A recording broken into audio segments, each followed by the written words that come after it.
আসসালামু আলাইকুম এভরিওয়ান, আশা করি আল্লাহর রহমতে সকলেই ভালো আছেন। আলহামদুলিল্লাহ আমরাও ভালো আছি।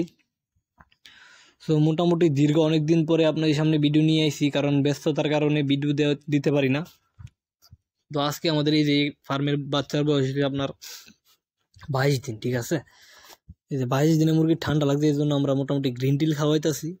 গ্রিন টিলের সাথে চলতেছে যে আপনার ডক্সিবেট, ঠিক আছে, ডক্সি অ্যাবেট, এই দুইটা, এবং আপনার রেসকেম, ওই যে আপনার পালমো কেয়ার আর কি, পালমো কেয়ার, রেসকেম, ডারুরেস, ওই আর কি ডারুরেস খাওয়া যাচ্ছি, তিনটা একসাথে দিতেছি। সো মোটামুটি আজকে 22 দিন বয়স, আলহামদুলিল্লাহ মুরগাগুলো ঠিক আছে।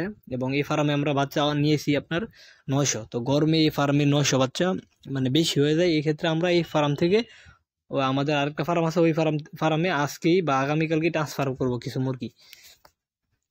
সো এই যে দেখেন মোটামুটি মুরগিগুলা ঘন ঘন থাকার কারণে মানে পরিপূর্ণ হয়নি। মুরগিগুলা, ওই ফার্মে মুরগি আছে, ওই ফার্মে মুরগি গতকালকে বিক্রি করে দিছি আর কি।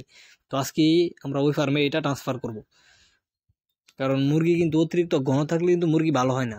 মুরগি গরমের দিনে যত পাতলা রাখা যায় ততই মুরগির জন্য মঙ্গল, এবং লিটার ভালো থাকে। এই লিটারও হালকা ভিজে গেছে।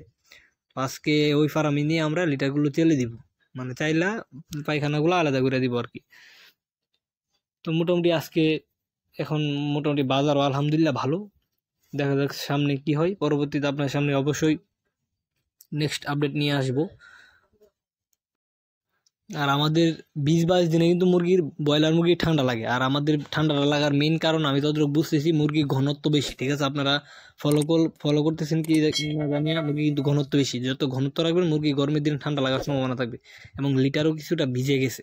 তো আজকে এই ফার্ম থেকে অর্ধেক মুরগিও আমাদের ওই ফার্মে নিয়ে যাব। নিয়ে গেলে ওইখানে আপনার মোটামুটি মুরগাগুলা সুস্থ স্বাভাবিক থাকতে পারবে। তো যারা চ্যানেলে নতুন আছেন অবশ্যই চ্যানেলটি সাবস্ক্রাইব করে ইনশাল্লাহ ভালো থাকবেন।